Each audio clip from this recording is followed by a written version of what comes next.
Hi, everybody. So we're telling a story, so you're going to get the end of this, but they're going to really laugh. Is Lady A goes, everybody's talking about how gorgeous Moore is. It's like, I walked up behind Jerome. I put my hand on his back, and it was like all stone. So I couldn't help myself. I just put my hand on his butt while we took the photo. I'm like, Lady A, you're molesting a Secret Service agent. She was like, yeah, it made him even hotter. Yeah, he's not going to lash out or anything. He's a Secret Service agent. Yeah, exactly. Remember, we were playing poker. Was it at Auburn's dad's house? Yes. And Jerome and I were head to head and Jerome, we were poker, we played poker every week for years. Oh God, yeah. And I just knew how to goad him. And really, it's any guy. And he's debating whether to go all in against me. And I knew I had him. I just looked at him and I go, "What are you waiting for, bitch?" He pushes.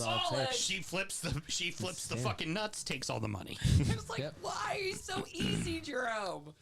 That should have been my tell. Yeah, that should have been the, walk away from this one. She's calling out my manhood. Fuck you, Mel. I'm not calling. Instead, it's it all in. Yep, exactly it. Come on, Jerome. You made it easy. All right, so are we ready to do a show? Oh, shit. That's what we're doing tonight. Give me a second here, Mel. All right. I have an intro if you need me to use it. I got it. All right. Let's have a good show, kids. Yay.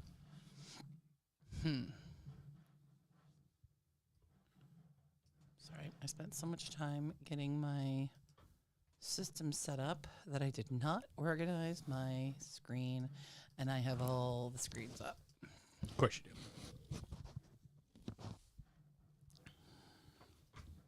do. Okay, now I'm ready.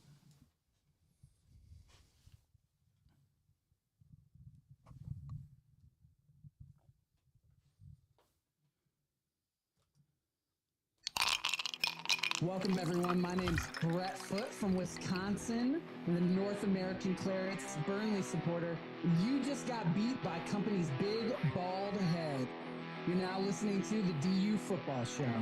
Well, I mean, it wasn't a victory, but at least it was a draw and finally some points on the board for the old Claret and Blue. What, my Claret and Blue? No, his Claret and Blue. Oh, we're the OG Claret and Blue, and they know it. Well, I mean, maybe one day they'll fuck. Let's start the show. Born in the land of Bowie, Maryland. Bred to be a fan of fucking Everton. Punch you in the eye and drink your rye. Sam Houston. Sam Houston? Arsenal fans have another Sam. AKA the fucking Gooner Graham. Snub of my lord. Look straight in shorts. Sam Graham, hey. Sam Graham. Drunkard United!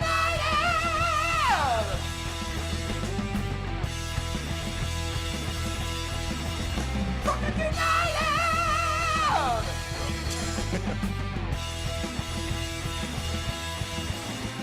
Gets everyone every single time, that Abbey coaster. It's the best. It really is the best. Solid. Hello and welcome to the DU Football Show, a completely biased recap of the English Premier League as told by three common American schmucks. I'm your host, Sam Houston, and across the way from me, my co-host, Mr. Graham, is on paternity leave, but we have two fantastic co-hosts this week. First, the drippiest fucker on the planet, Alan. How you doing, brother? I'm good, baby. Love to see you again. This time you see me in person, and I'm sober. Yeah, for now. much more than I was that night. I don't recall saying goodnight to you. Yeah, I would expect you not to. Jesus. Then, possibly the smoothest pipes in the business, next to, of course, my brother next to me, one half of the Naptown Blues fan cast, Hiram. How you doing, brother? I'm 23, dead, but still alive. He's already learning the status of grown-ass man. I hate it. And, of course, as always, Mel on the ones and twos. How we doing, Mel? I'm good. We've already got some chatter in the chats. And Christian, Hiram, and Alan, swoon. Very good. Well, Christian, we denied him a show last That's why I week. said So we had to go live. yeah, For exactly. the children, You know? son. For the children. For the children, exactly. Just like the woo. Just like the woo. Hey, Naptown Blues ain't nothing to crab with, baby. Fuck yeah. We are recording at the DU Public House just outside the nation's capital. You can find us wherever you get your pod. And, of course, we are streaming every single Monday night. Should you want to chat with us, there is many ways that you can. Alan, tell the good people how they can get in touch. Oh, you can always find us on all your favorite social media sites. It's Rumble, Telegram, all of the good conservative ones. Grindr, Tinder. Yeah, Grindr, Tinder, any of those at DU Football Show. Follow us there. And, of course, for your emailing pleasures, send us some emails, dufootballshow@gmail.com. Very good. So I work in the wine and spirit industry, but fuck it. We all drinking tonight, and we all have a very deep, passionate love for distilled spirits. So as the red-blooded Americans we are, we vow to have a drink in our hand throughout this show and every single show. Hiram, just like on the Naptown Blues Fancast, what we drinking tonight? We are drinking some Old Fitzgerald. It is a Kentucky Straight Bourbon whiskey, bottled in bond, also a unicorn bottle, according to what my host here has mentioned before. This is from the fall 2021 collection, but it's also 11 years age as well, too. Very good. So what we mean by unicorn bottles, it's very popular bottles from very popular distilleries that are limited releases, and they're just fucking impossible to get. So, and when you do get them, they are typically well over market value. This should run you about 115 to 125 on the shelf. I got it at friend prices at 175. I typically see it somewhere between 250 and 300. Sorry there. I probably would not have bought this bottle if it wasn't for the fact that it was on 2 years ago, the 2021 Whiskey Advocate Top 20 list. So that's why we ended up buying it. A lot of times for people like Sam and myself, we know enough people who have it. If we want to try it, we can try it, Right. you know, and normally we can try it sans expense, you know, and this is a few things for you to know, Hiram, just so you read all these things and you're like, what the fuck does all this mean? Enlighten me. So bottle and bond is a government statement. So like how there is USDA prime, it sets a certain level of quality. So in the whiskey world, what bottle and bond means is that it is a minimum of 4 years old and it is a minimum of 100 proof. And the government stamped it and officially knows exactly that that is certified bottle and bond. Gotcha. So just a extra level of quality. So you can even find inexpensive bottle and bonds that are like, you know, $20, $30 a bottle. But with those, they are a minimum of 4 years old, and you know that every time, and it's going to be a minimum of 100 proof. You know that. You pick up that bottle, you see BIB, bottle and bond, that's what it fucking means. Gotcha. And it's just old school fucking bourbon, man. Yeah, it really is. Just old school bourbon. It's good as shit. It's very really delicious. is. Smooth. Yeah. And you boys are lucky enough to experience what we like to call bottle killer nights. So this is one of those ones. Mel once more. As you all famously know, look over your shoulder. There is a fuck ton of alcohol in my closet, including a fuck ton of whiskey. And what'll happen is you tend to have a lot of open bottles. And then you start to look around and you're like, I'm running out of room, and I see a bunch of fucking open bottles. So like tonight I was gonna open something new for you guys, but I was like, nah, fuck it. We're gonna do some bottle killing tonight. So Hell we've yeah, got brother. this one, and if we finish these for the EFL show, got another one. Also, that's one of those kind of unicorn hard to get bottles as well. So Lovely. And Hiram, what do we always have to do when we drink? Ladies and gentlemen, please drink responsibly. Very good. Let's get into it. You're, I think you say it way better than Graham does, by the way. Yeah. I say everything better than Graham. Let's be real. That's Yes, very good. facts. Nothing. Just listen to you spitting facts. Graham, stay away. We don't need you. You'll be all right. I would still love you, bastard. We start with two clubs at the top of the table who both found themselves down at the half, only to score 3 in the second to secure victory. Liverpool 3, Wolverhampton 1, Manchester City 3, West Ham 1.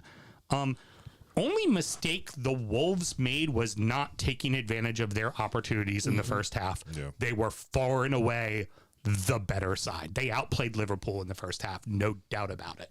I genuinely didn't expect like Liverpool to falter as quick as they did in the first half, let alone let them like the midfield, of course, didn't seem like it was that structured. It's all, of course, attack based as they probably have been this whole season so far. But at the same time, like you said, Wolverhampton's pretty much been dismantling them the whole first half, and then we all know what happened in the second half. Acuna should have put that one away. The one that he jumped up in the air a little bit too high for and ended up kind of hitting off of his thigh. I don't think he was expecting the ball to come in where it came in at, but that should have been 2. Yeah. That should have definitely been 2. Yeah, I mean, big mixed chances, like you said, and then I'm still a little unconvinced on Liverpool. Honestly, I mean, they're grinding out results, obviously, but they've been beaten in most of these games that I've watched them in. They just find a way to win. So, that Chelsea draw, I think Chelsea was probably the better side. I mean, it's the only time this year that we can say that about Chelsea. Well, yeah, we'll get to that. The other interesting one is, so far, McAllister's filled in the role that he doesn't normally play very well. This time he didn't for Klopp, and Klopp had to make that change at halftime. And fortunately, there's depth because they got a lot of midfielders. But like you said, Alan, that was not a convincing performance from that midfield in the first half. Correct. That's that's been the problem area, right, for one season or two now. Let's call it that. 3. Yeah, probably. And it still seems to be the issue. I mean, obviously the talent's there. I think McAllister's great. I think I sung Sloboslai or whatever his fucking name is. His praises. They're great individual talents, but it's figuring it out.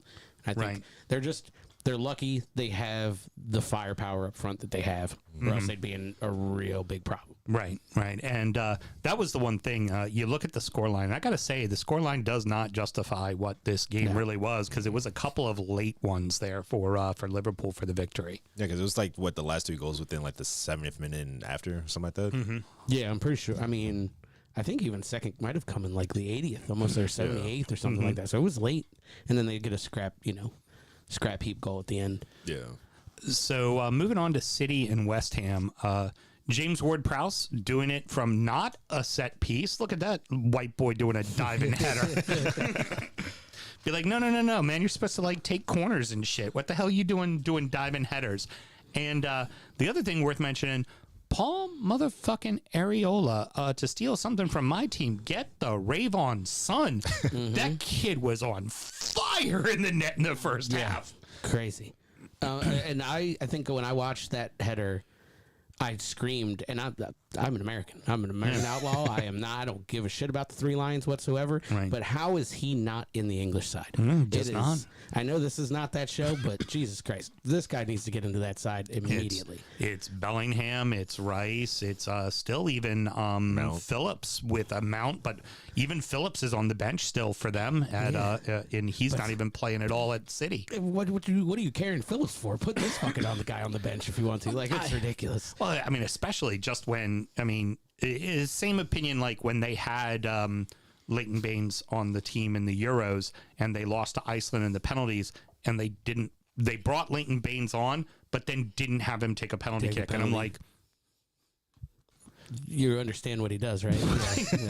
like, why not have James Ward-Prowse on your bench just so that if you're down by 1 late in a match and your guys find a way to get a foul, if it's not a direct free kick that he puts in the back of the net, it's a corner that's perfectly placed, or it's a long ball that's just put him out there. He's gonna put the ball in front of the net, and then you let Harry Kane do what Harry Kane does, right? Like, or even if you're gonna carry fucking Harry Maguire and stick him on to ruin things for you, at least give him the guy who can serve him up a donut, right? You know what I mean, and have him plug one in. But yeah, that's just crazy to me. And weird enough for David Moyes, this shit's been working, man. He's like it's old school Everton Moiseola fucking ball, where it's just like, fine, you can have all the possession, fuck you. We're gonna make your life living hell. You're not gonna get one past us. And really, until Pep made those adjustments in the second half, it really didn't look like City was gonna find a way in. Now, once they did, over. Then it's open. And Doku, obviously, I brought him up on the transfer recap. I definitely know I said his name. No, I didn't at all. Nope. I didn't mention his name. Don't recall that one. Sneaky under the fucking radar summer signing, man. I mean, that's one of those guys, like, he's already got 2 goals on the season. You're kind of like, where did he? Why wasn't anybody else bidding for him? How like it might be another one of those just like I'm going to City or I'm going nowhere. Like Erling Haaland. Like he was going to fucking City. Yeah. That's the only place he was going to go to. I think that's the reason why it's so under the radar is because you also look at how much attacking depth they have over at City from Foden, Haaland, Grealish, Silva, but even still like having that extra talent, but having his pace, Doku's pace on that outside, especially for someone who's as attack minded and can really beat you on the counterattack alongside with Haaland. Like I heard this on another show. Someone said like having Doku and Haaland on that counterattack is probably the most deadliest attack you can have in the Prem at all. Yeah, Haaland should not be as fast for as giant and goofy and white as he is. Absolutely not. He should not be that fucking fast. Yeah, he should at least be some kind of brown. Yeah, 100%. Because sold. He's the whitest of white. He's Norwegian, man. He's like Viking. he makes us white people go, damn, that boy white. But no, man, I think that Doku's huge. I think you're right. I think it was maybe one of those like he's only going there. Yeah. And I think what it does in this whole conversation, I mean, weird to touch back on England again, but Foden coming inside, playing more of the 10. I think Doku frees that up. You've got reliable width, so you don't have to push Foden back out. You know, like it's Pep doing Pep. Yeah, I think honestly, it's what Pep does. Crazy. Is it me or does Erling Haaland scoring just become inevitable? It like in a game where he had a lot of opportunities and Areola kept fucking turning him away. You're just like, okay, well, some days it just doesn't go in for a striker. Except for this one. At this point, you might as well do over under if he's going to at least score 2. Yeah, yeah, it's insanity. It really is. And here's the funny thing is, in comparing him to what everybody else is doing so far, right? They're finding a way to win no matter what. Right. Where everybody else, it might be a draw here for Arsenal or a draw for Liverpool. Like everybody else seems to be making those mistakes. And then you say to yourself, well, what about the head-to-head?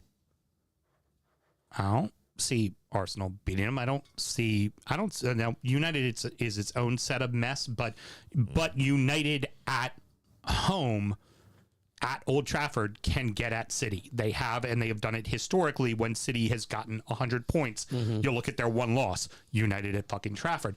I don't think there's any way in hell right now. I see nothing where this team will lose. Right. When they're going to lose, it's going to be to like a fucking Sheffield United or an Everton or a Wolves, and it'll be away, and it'll be this like 1-0 that they owned 90% of the possession. Because I don't feel there's another invincible out there. I just think that's a gone past. That's a time gone past. Like it's never going to happen again. No. I feel like they've got a loss in them. They've got a fall asleep at the wheel. Do. But right now, they don't. And this team typically starts slow. They don't start on. And I think we all need to be pretty fucking nervous that they're already fucking on. Yeah.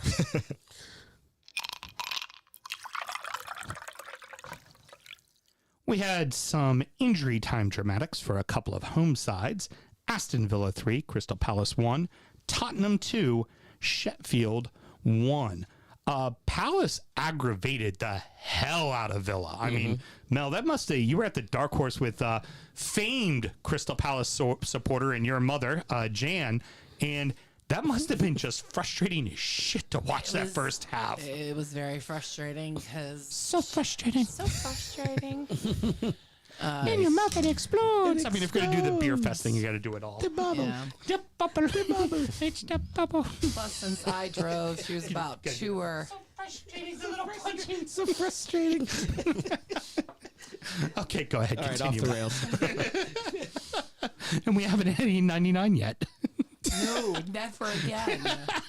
Never. Oh, the night's young Mel. Come on, there's some in the Never freezer. Don't ever say never. thanks. Don't challenge me. Goddamn, you know what comes of that. I mean, I think you should split them between those two. Okay, so Mel, go ahead, continue. What were we talking about? Oh yeah, Villa fucking. Well, they didn't fuck in the first half. It was a No. dry. It was a Lauren Boebert hand job in the first. Smashing it.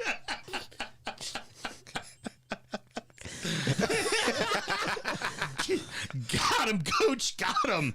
There's a lot of Gale the Snail in the first half. I'm done. Go ahead, Mel. I'm done. I can't. We're back.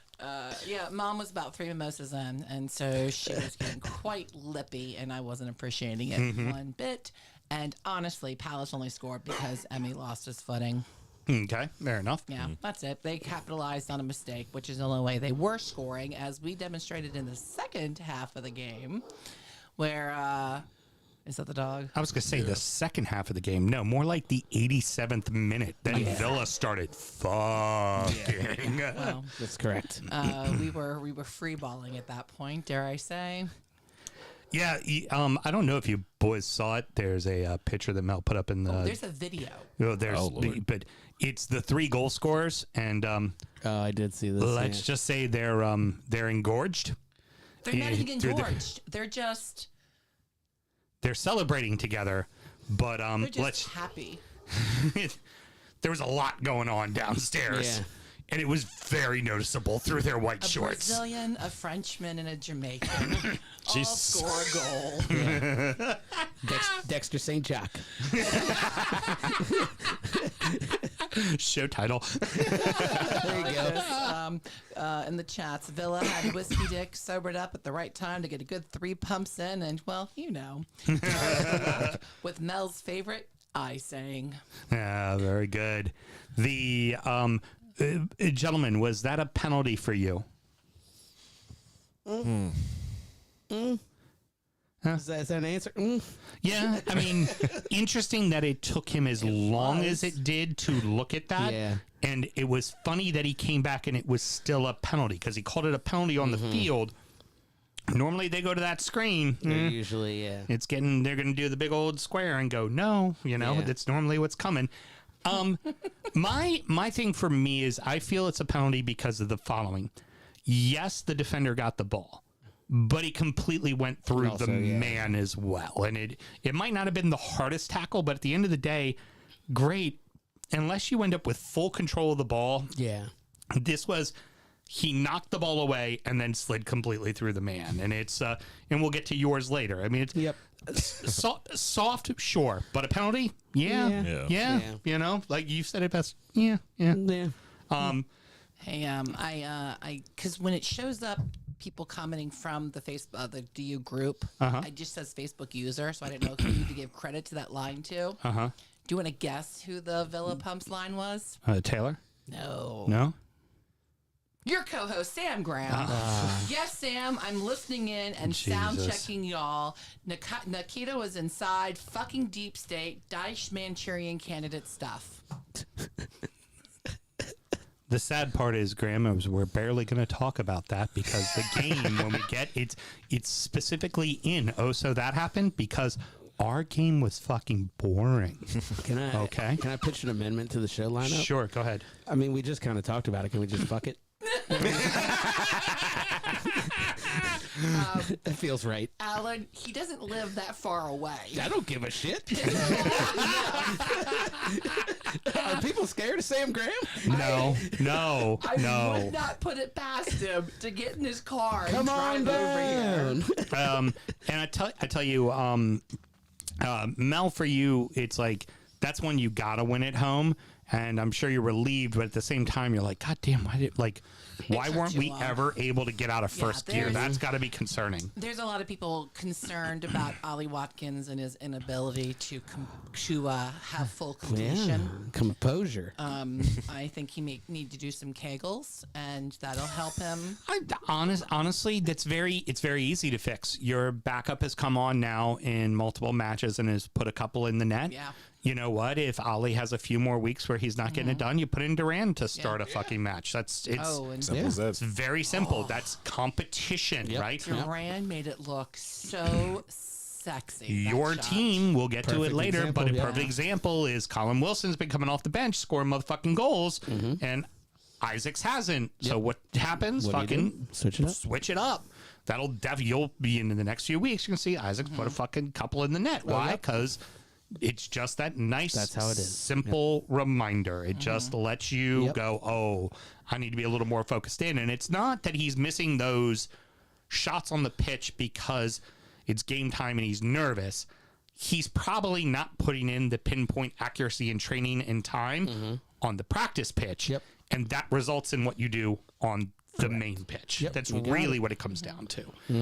Moving on, Tottenham and Sheffield, really not a fucking lot to talk about. This first half was, in fact, the Saturday games, funny, I do my live, I talk about how butt-ass boring the entire games were for the first half, and then all of them were fucking barn burners in the fucking second. Unlike Sunday, which gave us one goal. One goal. Don't worry, your team will never score. It's okay. Fuck you. $1 billion gets you 0 goals. Woo!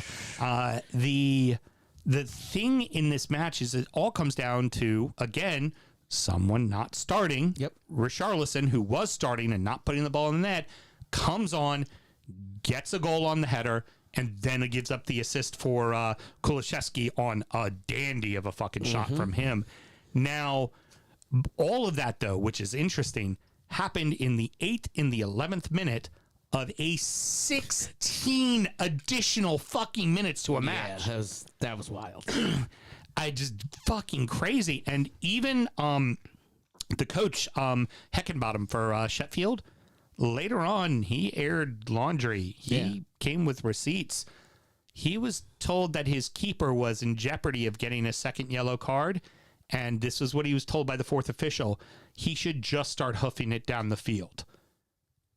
Weird. Yeah. I did not hear that. Yeah. No, and he screw was that. not happy about that because he's like, part of the game is stalling. And I'm playing at Tottenham. I'm up 1-0. Yeah. I'm a relegation battling team. Like, this is what I'm going to This is my strategy. do, right? And also the other funny thing is we've all seen the keeper get the yellow for stalling. They still stall the rest of the game, and they never. And it does not matter what team you are. It does not matter what level you play at. You never see that keeper may get a second yellow for doing something else stupid, but it ain't for time wasting. No. The minute he gets that one for time wasting, he ain't never getting another one again. Yeah, of course. So it's just funny that the officials are flat out going, oh, yeah, we'll give him a second yellow. Kind of bullshit. Kind of fucked up, isn't it? Yeah. Now, here's the other question for you. Sorry, real quick, wanted to mention. Hammer, the Coventry City new signing for Sheffield, scores again, and it's another fucking peach. An absolute peach of a goal. And looks like between him and Archer, like there's some signs of life for this side. But also, you got to start wondering for Sheffield. Heckenbottom was with the team when they went down. He was with the team the entire time when it took him 2 seasons to get back up. Do you think he might be on the leash? Do you think he could be the first guy axed? I mean, I think he's got to be on the short list, right? I mean, yeah, it is what it. Unless Sheffield's comfortable just going back down again, Right. That's what I wonder too. At some point in time, you got to cut your losses and say, all right, we got to stay up. Like, The rumor going around right now. Hey Mel, an old tried and true favorite for everybody. Good old apparently Chris Wilder might be fucking coming back to I Sheffield thought you were about to United. be like Steve Bruce. Nah. Sam Allardyce.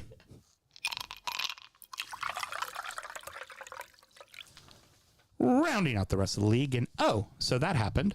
Fulham 1, Luton 0, Brighton 3, Manchester United 1, Newcastle 1, Brentford 0, Chelsea 0, Bournemouth 0, Arsenal 1, Everton 0, Burnley 1, Nottingham Forest 1. Vinicius off the bench gets the goal for Fulham. Where the fuck are the goals going to come for Fulham? They're in Saudi Arabia with Mitrovic.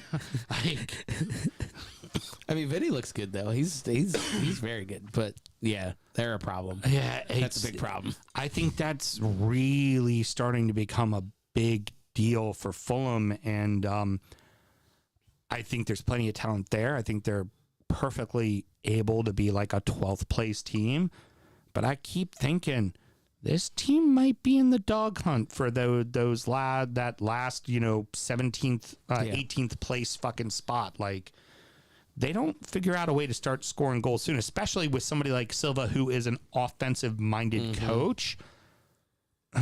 Can't keep relying on the defense and Jared Leto standing on his head to get it done for you. Eventually, that's going to catch up to you. Like, so I'll say the same thing for Everton. You can't keep expecting Pickford to fucking bail you out. Like, at some point, that shit's going to fucking come back to haunt you. It really will. Each of you, your first impressions of Luton being up in the league now. I mean, it's fun. It's a fun story. They're not awful from what I've seen. They just can't score. And yeah, I don't think they look like a perfectly respectable championship team. Yeah. But there's just nothing there for me to think that they're going to stay safe. Yeah. Yeah. I might sound ignorant, but I like the color orange. But no, aside from that, only time I really got like true evidence of how they were was obviously against in the Chelsea match. But from that, of course, that was even somewhat of a tough 3-0 win over them. But that was still like obviously bottom of the table Premier League, if maybe top half championship team like Alan mentioned. But you're in the bottom half right now. You know what? Been all of last season. We got. I only judge when it's 10 matches in. Okay. 10 matches. 10 matches in, and then we'll get into the very nitpicky shit. Okay. That's good. I just want to make sure that. But at the same time, though, like when you're talking about a bottom of the table club, I mean, you're a bottom of the table. Wait till 10 matches. I'm not saying that. Oh, hold on. Do we have a special caller? This fucking asshole? There's somebody in the background. Okay. Who's in the background? Who is this caller? Hey, guys. Oh, great. Sick. Show's going to run a fucking hour now. Awesome. Going to run No, it's not, because it's very quick. I can't believe we're going to let the opportunity go without using some Duran Duran song title puns because of the goal at Villa. And I felt it was a missed trick, and I'm pretty sure we needed to let everyone know that Villa supporters aren't living in an ordinary world anymore. And Duran was hungry like the wolf because Palace came undone.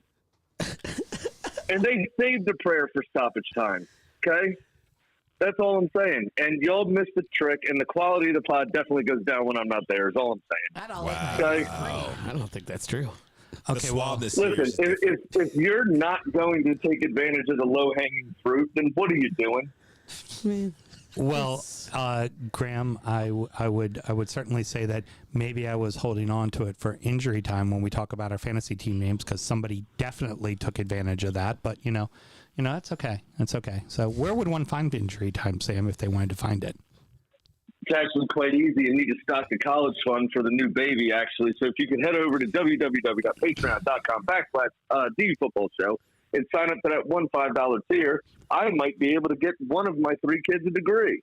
Okay, well, that's good. Why don't you go back and do what we knew you were already doing and watch a bunch of girls on film? Why do we even let that guy call in, honestly? Because there's 3 of us. And I told Houston I was not going to solicit, but I would not turn down. Yeah, but yeah. And there I gave him his own Duran Duran reference.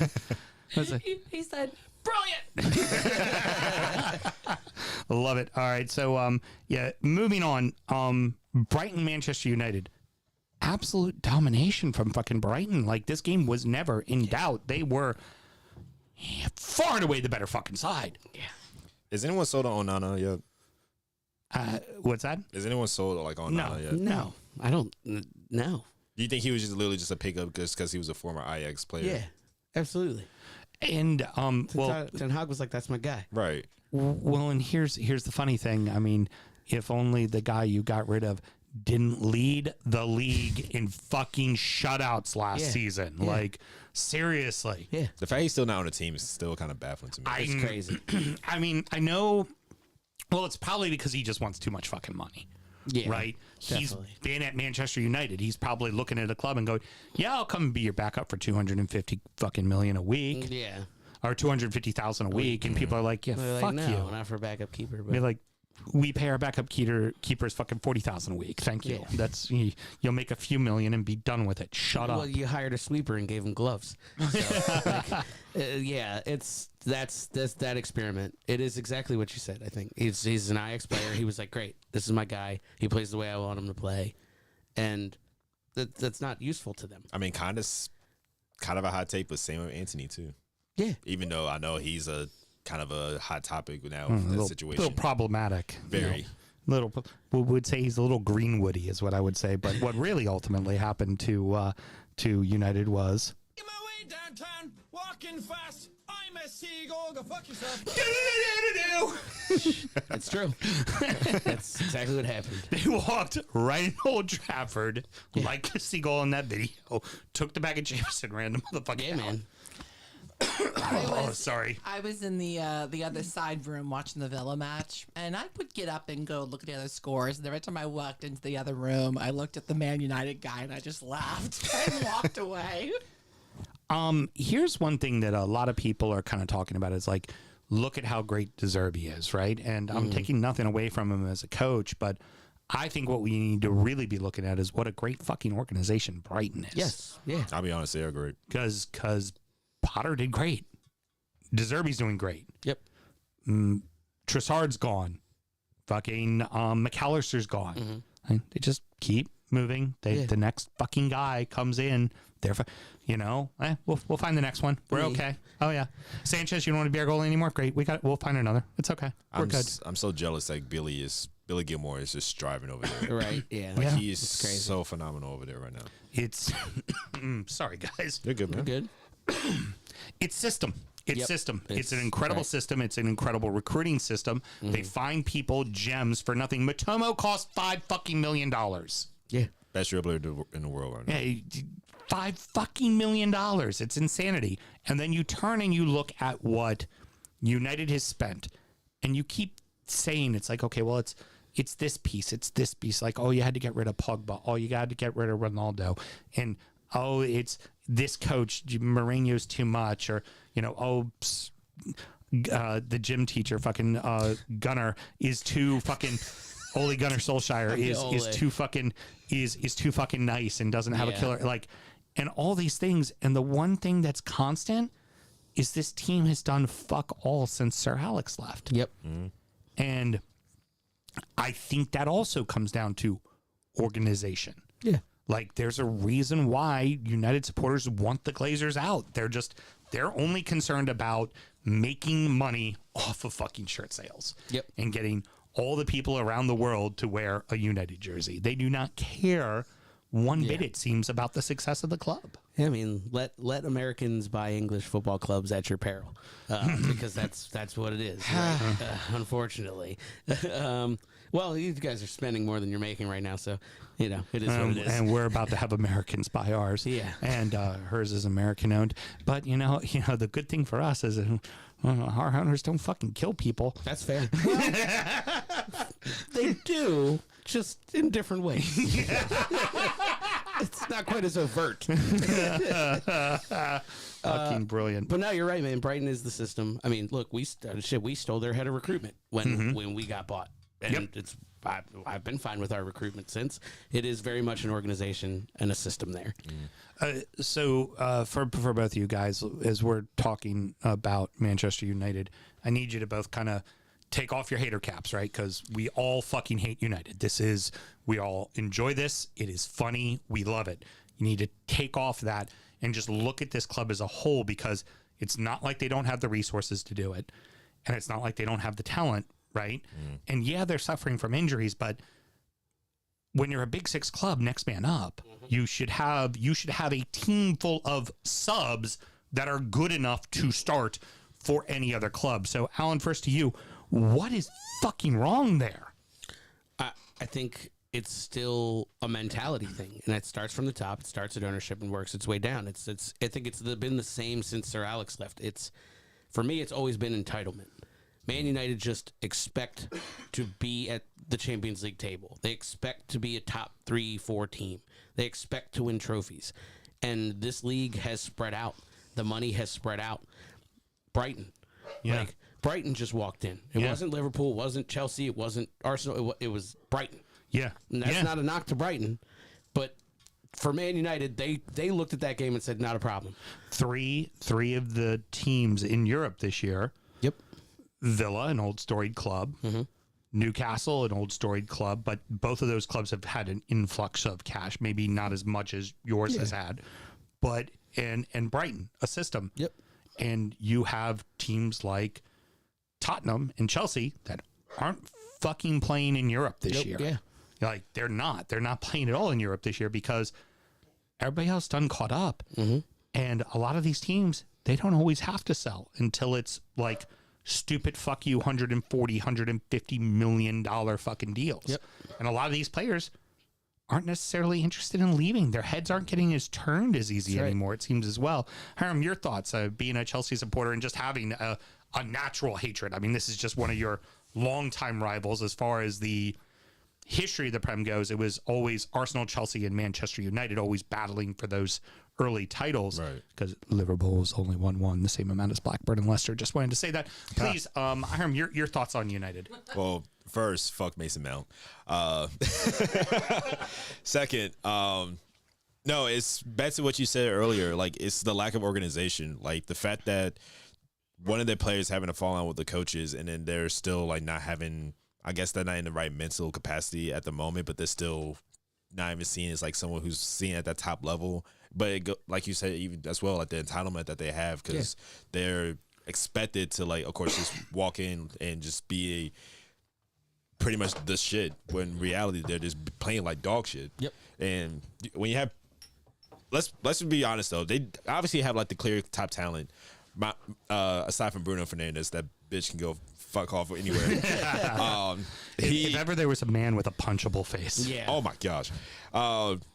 They definitely have the talent there, but they clearly lack the organization. Ten Hag's definitely had it from last season, but it was also a structure already built in place for him for that. Now he's pretty much bringing his own identity, and with that, there's fallouts, there's lack of play. You have probably a whole myriad of players injured right now. You have Johnny Evans and Harry Maguire as your two center backs at one point in a major rivalry match with Arsenal. I mean, Jesus. And let alone you have basically two of your attacking players, one out for legal issues for doing some dumb shit, and another one who's pretty much just like having fallen out just because he's seen as not training the right way or not playing the way he should. But at the same time, you have to call a spade a spade. It is still entitlement. He expects to get that starting role because when, let's be real, when he first came in, 2 seasons ago or something like that, he was expected to be that guy. That is until Ronaldo, of course, came in and fucked that over. But he was expected to be like that next man up, be that next star alongside Rashford. Like him and Rashford taking United back to the glory days, but it's really nothing. It's more of the same old shit. It seems to be the only player with any consistency in that lineup is obviously the veteran players like Casemiro and Eriksen know what they're doing, but really the only glimmer of hope in that side seems to be Rashford. It really seems to be it. It's the only guy who seems to show up every single day and bleed on the fucking field for that patch. He is the only one that shows the more passion for not only the sport, but for the club itself. Like, of course, United Academy player. He came literally from like the ground up, and he's literally the man that you want to put your poster on. So it's fair to say that Rashford is desperately their best player, regardless of like everything else is going on with the team. But at the same time, like that's all they have. Aside from, of course, like Eriksen and Casemiro, but you can't really just rely on just those three. You need like a whole system, a unit. Like a Brighton, like a Newcastle, or anything like that. Yeah. And that ended the 10 o'clock games, and then all the goals stopped. The Bees were certainly pesky, and they proved a good opponent to Newcastle. I think there's still concerns for Newcastle about getting the ball in the back of the net. It was a soft pen, but at the end of the day, it was a fucking pen. And Gordon knew exactly what he was doing. He put himself right in the right spot, and he went down. You could tell Gordon really wasn't trying to play the ball or trying to cut around the keeper or trying to go at net, but he knew the keeper went on his knees, and he was like, there's my chance. Get in front of him and get the foul. And it fucking worked, and we'll take it. What is it? Hey, Callum Wilson. That's right. Ha. But no, they were pesky. They are very organized. Very organized. Well organized. They're shite, but they're organized. So yeah, we still got issues. We're still figuring it out. The midfield's a problem. I think Longstaff being back in sort of settled it all down. Right. But we shouldn't. Longstaff shouldn't be our 6. Right. Longstaff shouldn't be the Bruno, answer. Not with Bruno and Tonali on the roster. Yeah. So I think it's getting them figured out. Still figuring out the midfield. You're right. Isak pulled Wilson in. I think that was great. Yeah, it really was. It just changed really it up. And it was even pulling Joe Linton as well, who had Well, he was really, he had a really great year last year, but he's off to kind of a slow start this season. Yeah, the midfield's still figuring it out. I think last year we were entrenched with a certain midfield. Those 3-4 guys kind of rotated out and stayed that way, and now you've totally turned it upside down.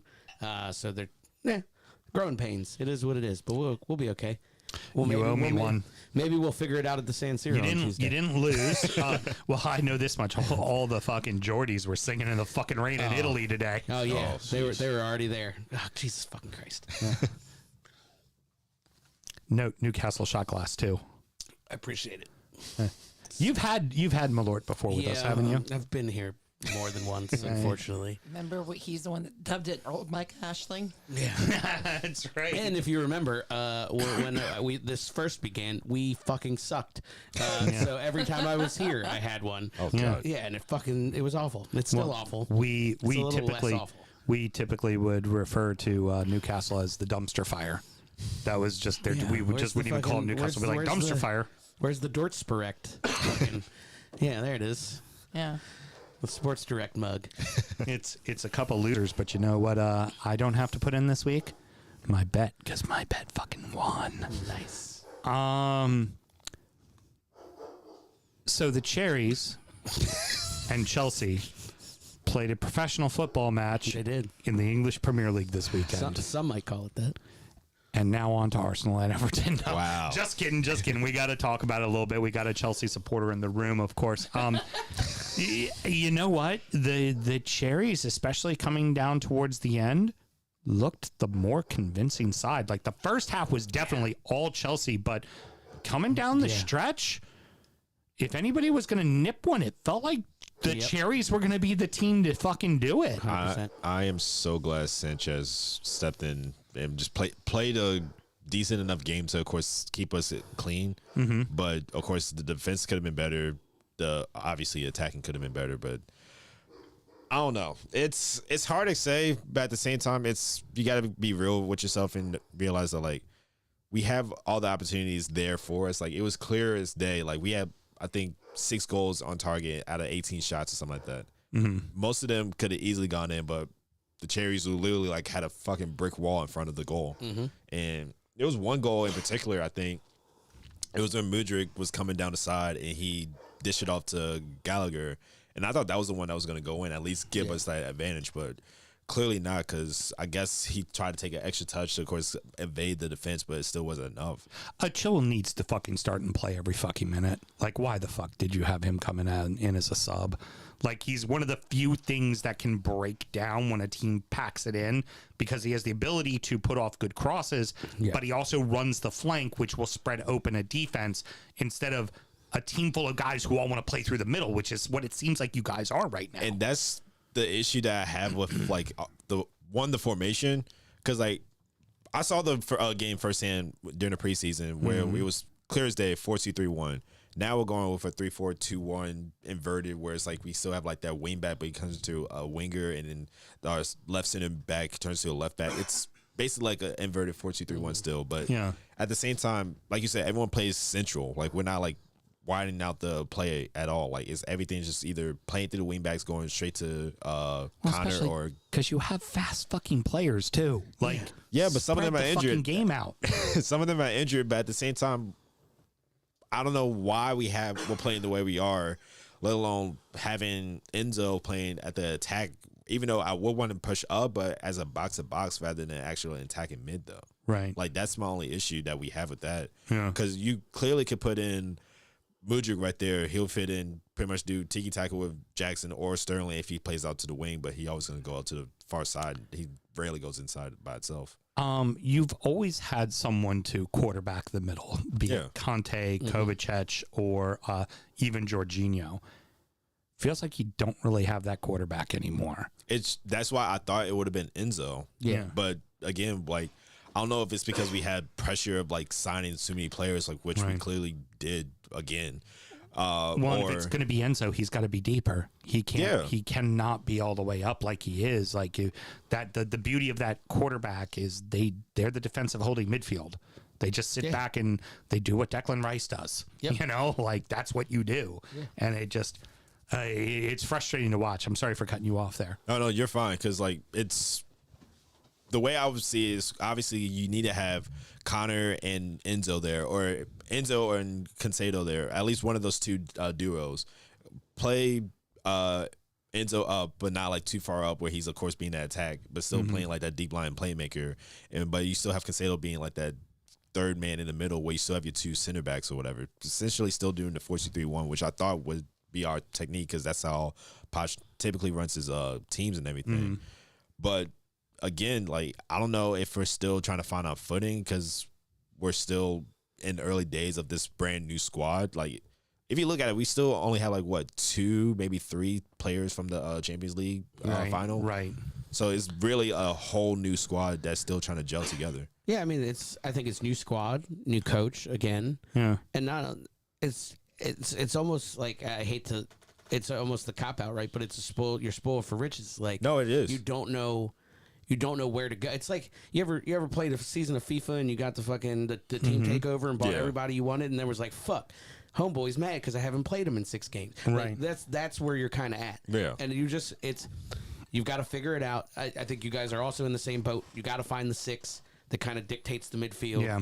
Enzo probably should be it. He definitely honestly. is that person. Right. You know what I mean? I think it's just a lot of growing pains, but you compound those growing pains when you start injecting $100 million players that have to see the pitch, whether you like it or not, and you've put a manager in a position to force things. Yeah. And it's just not working. So moving on, Arsenal do something they haven't done at Goodison Park in 5 fucking years, which was get a win. Yeah. Sure as fuck wasn't impressive though. Not at all.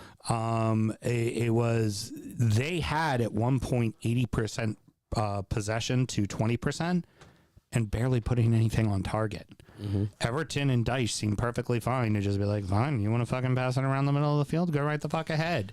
And what Graham was yipping and yapping about before that Mel had put up is he was very convinced that Nketiah was not offsides for Martinelli's goal.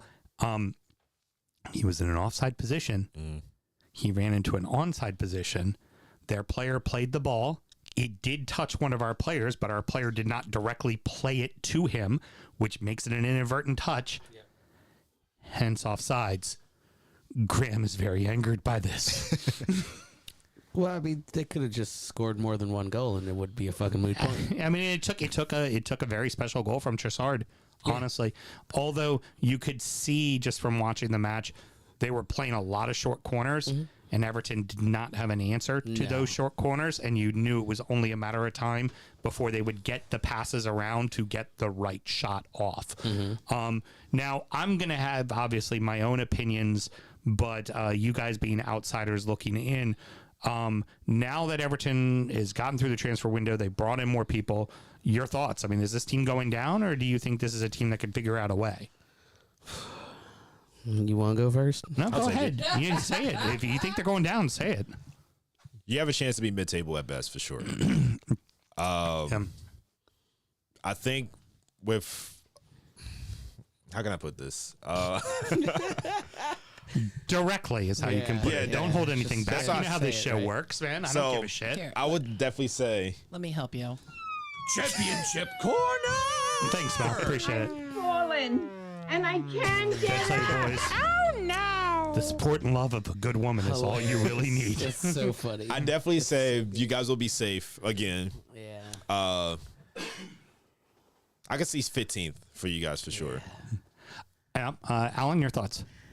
Yeah, I'd have to. I think there are 3 worse teams than you, and that's And I'll be the dickhead. And I'm sorry. That's all I can really do. No, it's fine. I'm okay with that. There are 3 worse teams than you. I think you'll be okay, but they got to start getting wins soon, and the schedule becomes favorable. They go to Brentford, which is probably a loss, but they have gotten points or at least Brentford a draw. before. Like, get right. a point. And then it's Luton at home and Bournemouth at home. If you don't walk away with points, 6 fucking points in those 2 matches, then now you're in trouble. Yeah. But you know what? You don't have to rely on Calvert-Lewin being healthy. Beto can do a job, and he's got a motor, and he's exactly what Dyche wants out of a forward.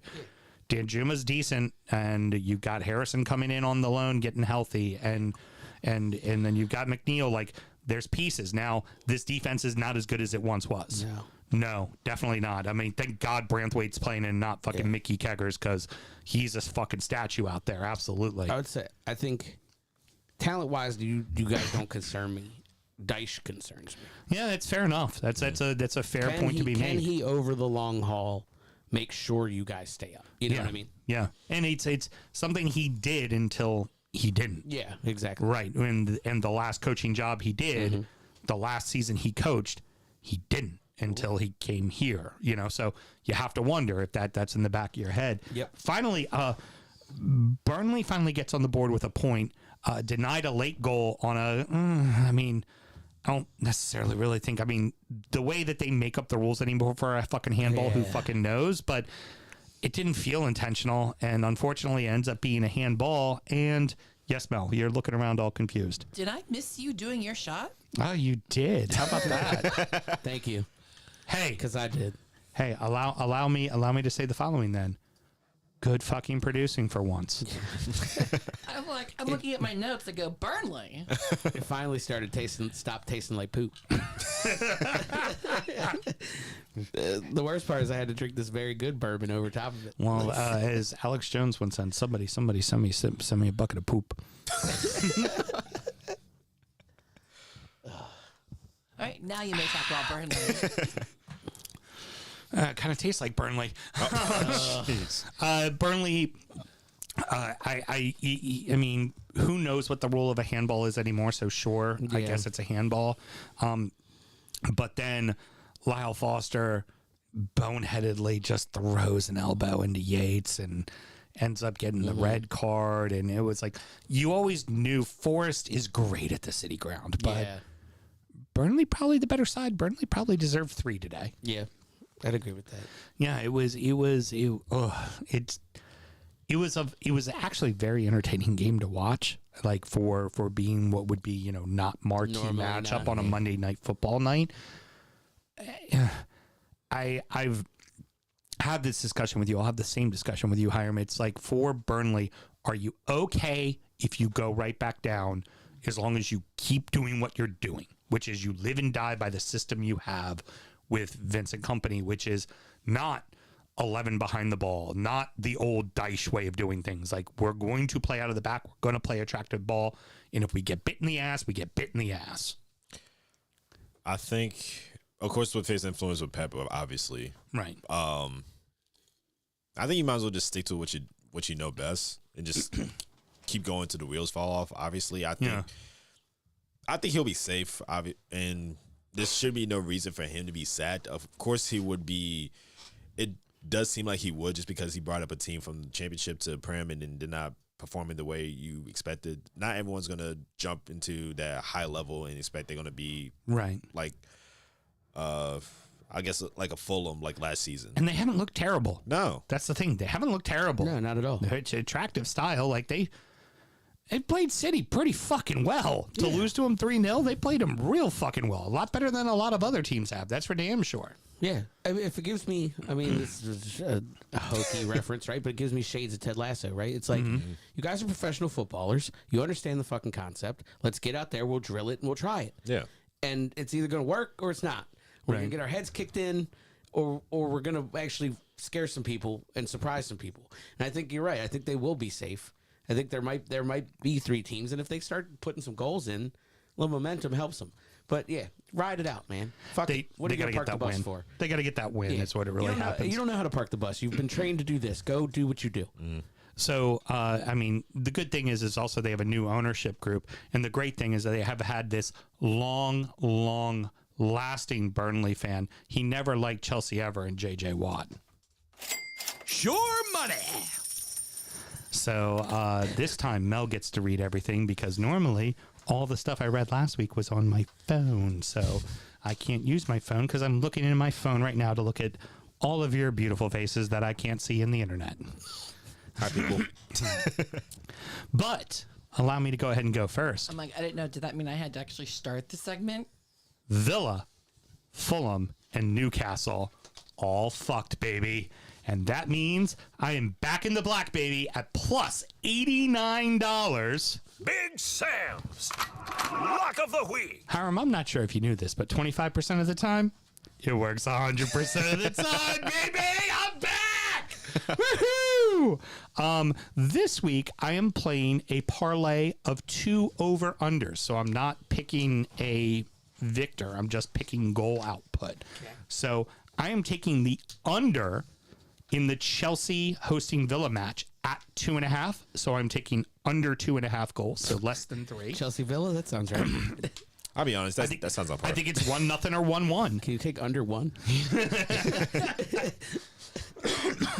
No, I think Villa's capable of scoring at least Yeah, a I was goal. gonna say. You know, because Villa can actually score. You know, unlike Chelsea, for 2 games in a row now. God. And I am taking the over 2.5 goals as Newcastle travels to Sheffield. I think this game's got 2-1, 3-1 written all over it. I'd agree. Yeah. I think you guys will give up 1 in their building. I think they're feeling the pressure. Yeah. And I think you guys will figure out a think way we'll to start score to figure 2 it and win. So that's my bet. And that is for, I didn't write it down, but it was for a plus 289. So that's what I went for on mine. Mel, do we have Pat joining us today, or do we just have an email for him? No, if I'm going to have to read all of this, I just gave the chicken part to Hiram. Uh-oh. Oh, very Trick good. is, Hiram, you can't read it until you start doing it. Yep, and you have to read it cold. Oh, God. Apologies for the fuck-ups in the feature. Yeah, well, unlike Mel, who's an excellent cold reader. And now, it's time for our degenerate gambling friend Pat's Pick of the Week. Hello, all that are currently listening. Your neighborhood degenerate gambler is here for another great segment.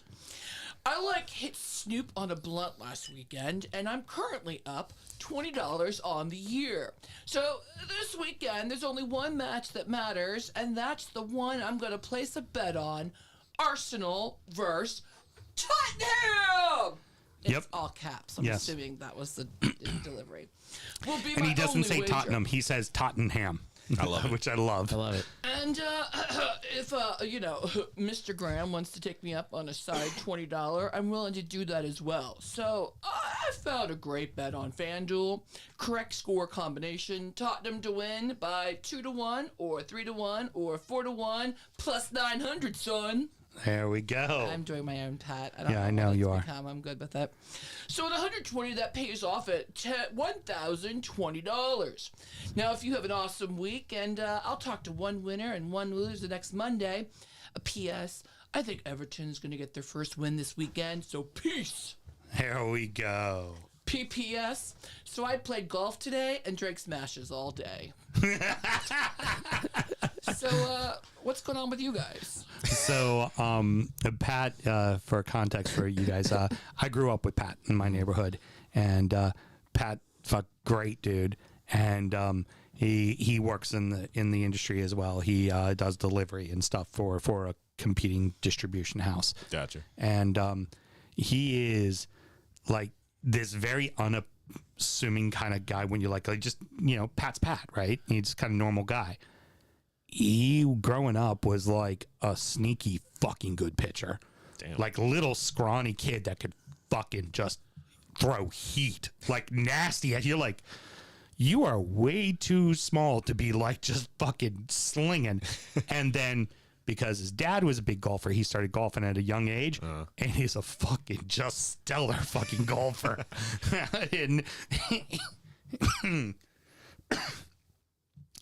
and might actually like betting on a game or two. He's in his heaven right now because it's, obviously you're coming up to baseball postseason.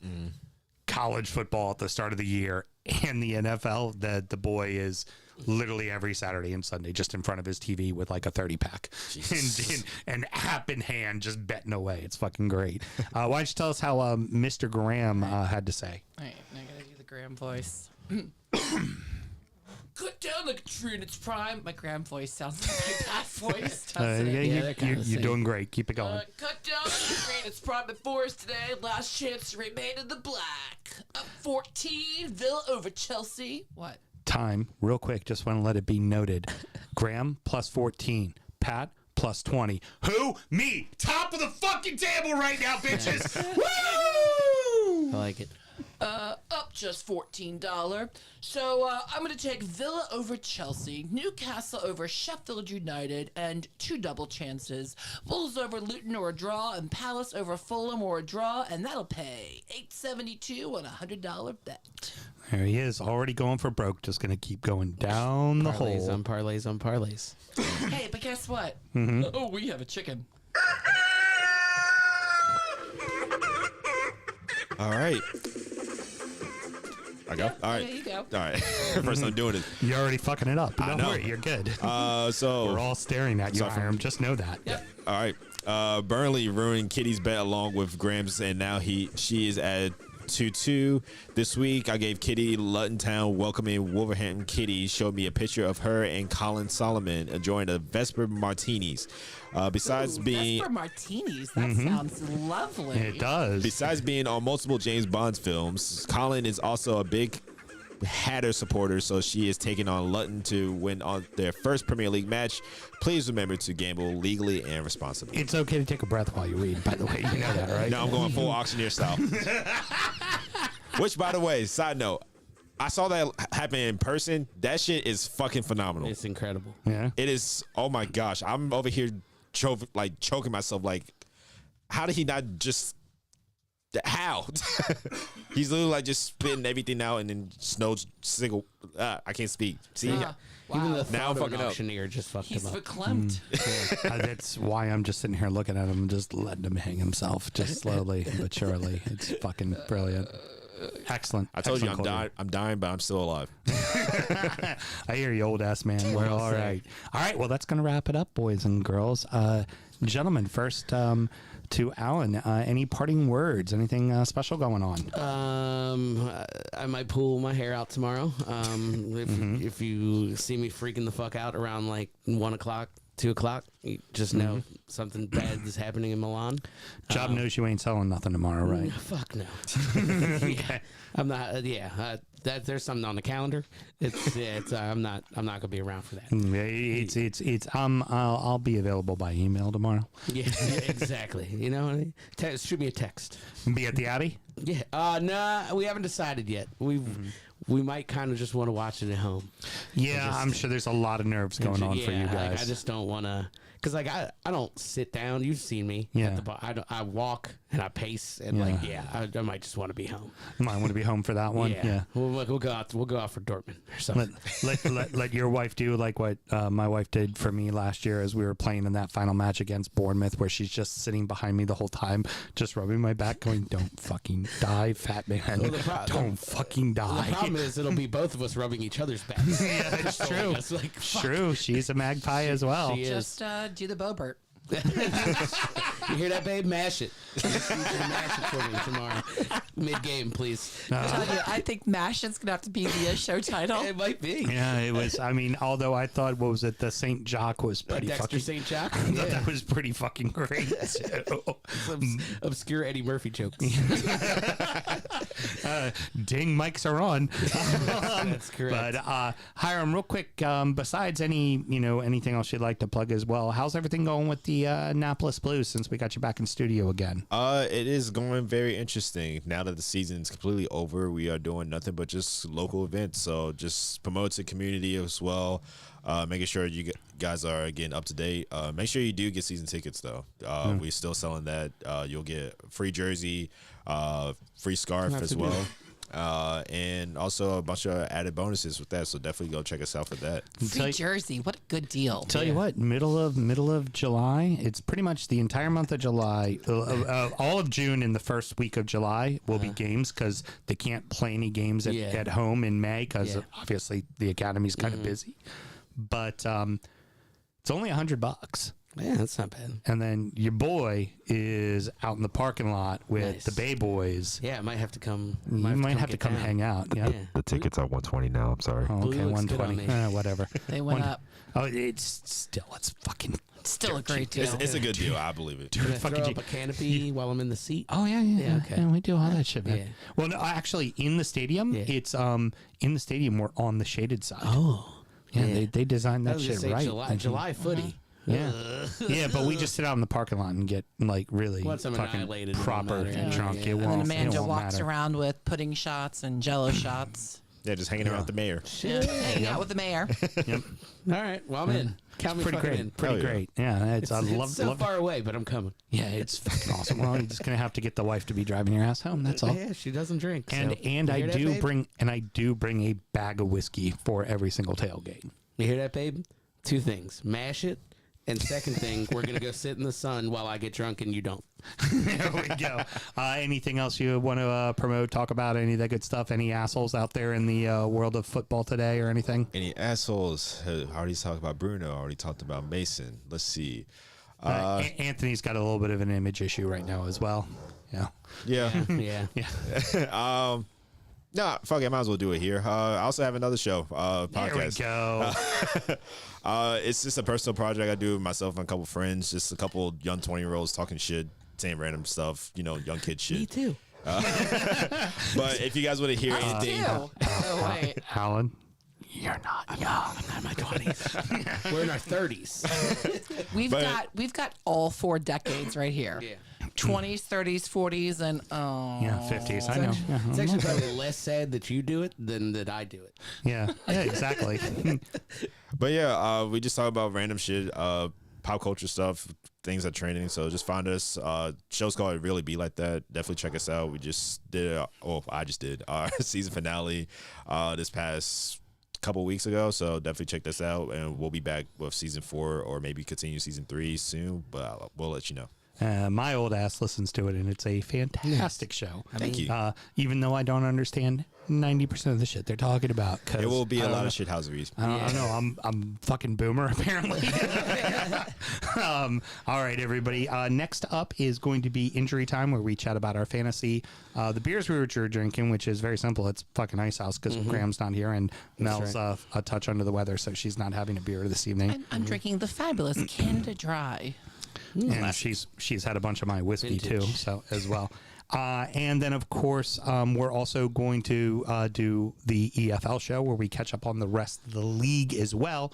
But should somebody want to find Injury Time, Mel, how do they go about doing it? Well, you find us on patreon.com/DU Football Show. But honestly, the easiest way to do is just scroll down and find the link. It's right there. Could not be easier. $5 a month keeps this pirate ship afloat and lets us bring extra content into your ear holes. And if you want the flyest drip, go to the DU Drip Shack for all your DU football needs. Until next week, everybody. Bye.